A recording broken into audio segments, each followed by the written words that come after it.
नमस्कार, आप देख रहे हैं आर्य न्यूज और मैं हूं आपके साथ पल्लवी सिंह। रुक करते हैं खबरों की ओर, जहां बॉलीवुड की कुछ खबरों पर नजर डालते हैं।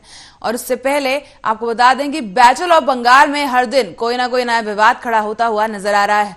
ममता सरकार ने केंद्र सरकार पर बंगाल को कोरोना वैक्सीन न देने का आरोप भी लगा दिया। तो वहीं इस बीच आपको बता दें, चुनाव आयोग ने ममता के सभी आरोपों को बेबुनियाद बताते हुए इलेक्शन कमीशन पर टिप्पणी करने के लिए उससे बचने के लिए सख्त हिदायत दे डाली है। देखिए ये रिपोर्ट।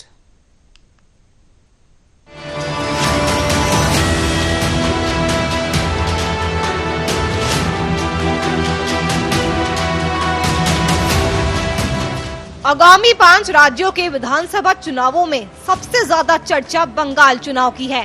पश्चिम बंगाल विधानसभा चुनाव की तारीखें नजदीक है। चुनाव प्रचार भी जोरों पर है। बंगाल की मुख्यमंत्री ममता बनर्जी ताबड़तोड़ रैलियां कर रही है। चुनाव को लेकर राजनीतिक दलों के बीच बयानबाजी और आरोप प्रत्यारोप का दौर भी जारी है। बंगाल का सियासी रण विवादों में घिरता हुआ नजर आ रहा है। आज ममता बनर्जी ने केंद्र की आलोचना करते हुए कहा कि पीएम मोदी ने बिहार से पहले कहा कि सभी को फ्री में दवा मिलेगी, लेकिन सरकार में आने के बाद उन्होंने अपना वादा पूरा नहीं किया।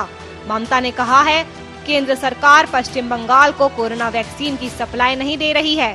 खास बात तो ये है कि ममता बनर्जी का ये बयान उस वक्त आया जब दिल्ली में पीएम मोदी राज्यों के मुख्यमंत्रियों संग कोरोना संकट को लेकर चर्चा कर रहे थे। ममता बनर्जी चुनाव प्रचार के चलते ही इस बैठक में शामिल नहीं हो पाई। नंदीग्राम घटना को लेकर दीदी ने कहा कि मुझे जीवन में कई बार पीटा गया है। पहले सीपीएम मेरे साथ मारपीट करती थी और अब भाजपा ने भी ऐसा करना शुरू कर दिया है। हालांकि सीपीएम के लोग अब भाजपा के लोग हो गए हैं। कुछ गद्दार लालची लोग भी बीजेपी में शामिल हो गए हैं। बंगाल चुनाव में दीदी की मुश्किलें बढ़ती हुई दिख रही है।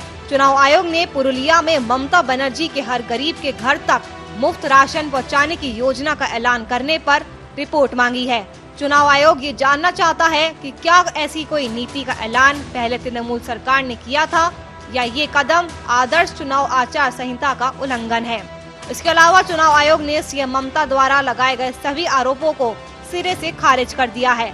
साथ ही सीएम के नाम चिट्ठी लिखकर कड़ी प्रतिक्रिया भी दी है। पत्र में कहा गया है कि आयोग इस बात को पसंद नहीं करेगा कि किसी राजनीतिक दल से कथित निकटता को लेकर उसे सवालों के कटघरे में खड़ा किया जाए। बंगाल का रण लगातार हिंसा की घटनाओं के चलते भी विवादों में घिरता हुआ नजर आ रहा है।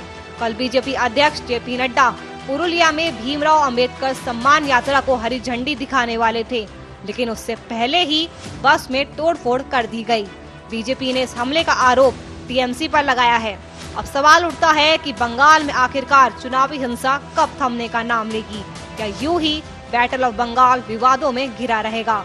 स्पेशल डेस्क आर्य न्यूज।